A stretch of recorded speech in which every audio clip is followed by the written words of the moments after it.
Om Swastiastu, salam rahayu, salam bahagia buat umat Hindu dimanapun Anda berada. Semoga selalu rahayu, rahayu, rahayu.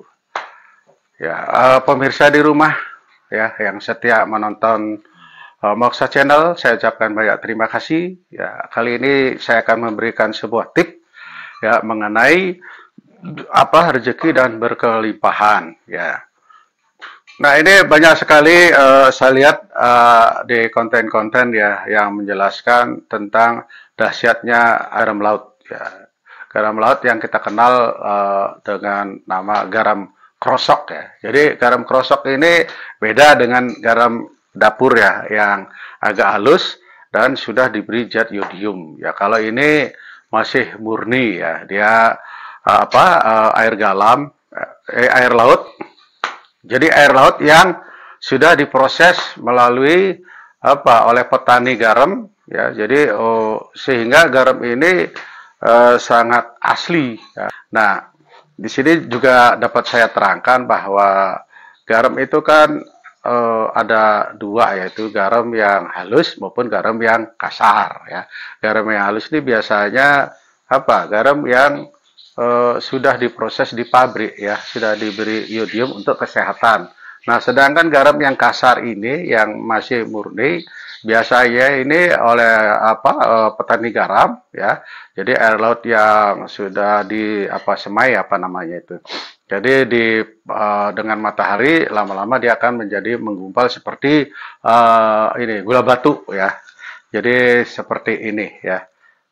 Jadi seperti gula batu, disebut dengan garam krosok.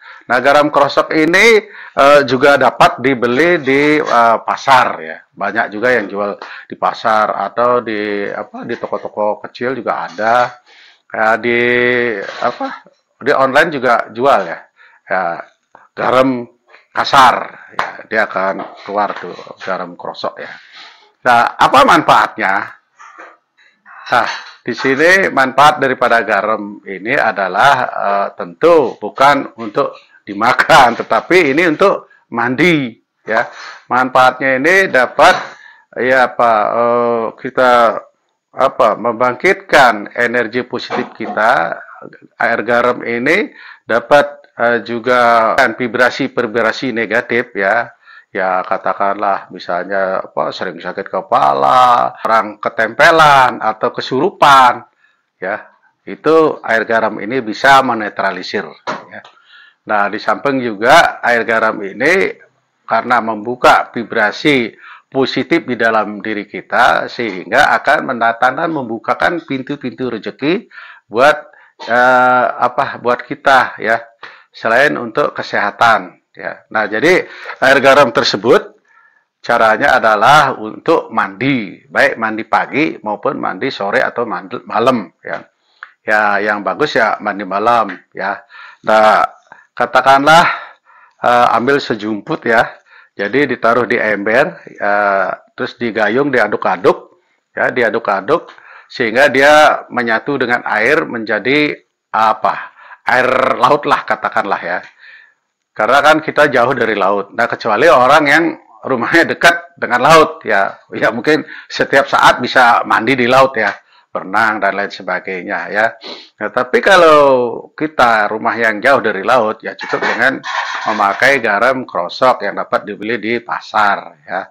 Nah, itu diaduk ya, kita mandi pagi dan mandi sore atau malam. Nah, sebelum mandi ini tentu kita berdoa dengan Dewa Baruna. Loh, kenapa kok Dewa Baruna? Nah, di dalam agama Hindu, Dewa Baruna adalah adalah dewa penguasa laut ya, manifestasi Tuhan dalam wujud Dewa Waruna, penguasa laut ya. Jadi makanya kita di dalam agama Hindu ya, untuk bersih-bersih, mencucikan diri, kita bisa datang ke laut untuk melukat atau mandi bersih ya.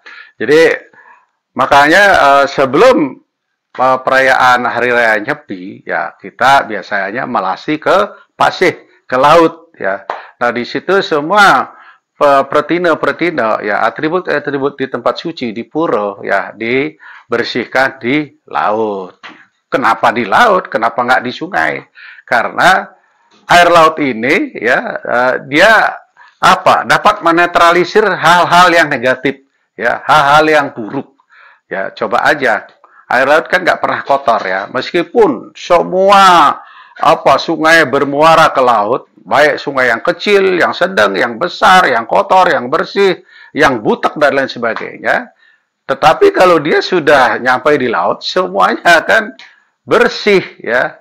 Jadi air laut ini adalah menetralisir ya dan mengikat apa zat-zat yang kotor ya. Jadi air laut garam ini bersifat mengikat ya. Ya coba aja kalau kita di gelas ya kita apa tuangkan air segelas dan tambahin lemak atau minyak ya, minyak goreng. Nah terus kasih garam, diaduk-aduk-aduk ya, dia akan mengental, diikat sama garam ya.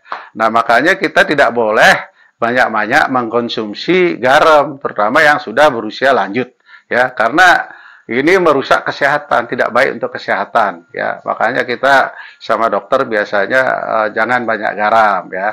Jadi kurangi garam kan gitu biasanya, karena dia akan mengentalkan darah kita ya, sehingga tidak lancar darah kita. Nah, begitu pula ya untuk air garam ini ya. Jadi kita sebelum kita mandi kita berdoa ya, kita siram dari kepala ya, mulai dari kepala ya. Terus kita sebelumnya berdoa kepada Dewa Waruna ya, Dewa Waruna. Ya, Dewa Waruna penguasa laut ya, perwujudan Tuhan. Semoga hamba diberikan rezeki, keberlimpahan, dibukakan pintu-pintu rezeki buat hamba, dibukakan vibrasi positif, dijauhkan dari hal-hal negatif sehingga hamba mendapatkan rahmat karuniamu ya. Jadi silakan Anda berdoa sesuai dengan keinginan Anda ya, ditujukan kepada Dewa Waruna ya, penguasa laut ya. Karena kita tidak sempat datang ke laut ya. Kita cukup memakai air garam ya sebagai perwujudan air laut ya, sebagai pengganti air laut. Jadi coba Anda lakukan di rumah ya. Tentu kalau ini belum berhasil ya, kalau memakai cuma sekali dua kali ya kan belum tentu hasilnya. Jadi harus sabar ya, harus disiplin juga dan harus yakin ya, itu yakin dulu. Jadi silahkan mencoba, semoga hal-hal yang negatif, hal yang buruk menjauh, dan semoga rezeki, kesehatan, ya keberlimpahan akan datang. Ya, selamat mencoba. Saya Wayan Amaludin, Moksha Channel mengaturkan Om Santi Santi Santi Om.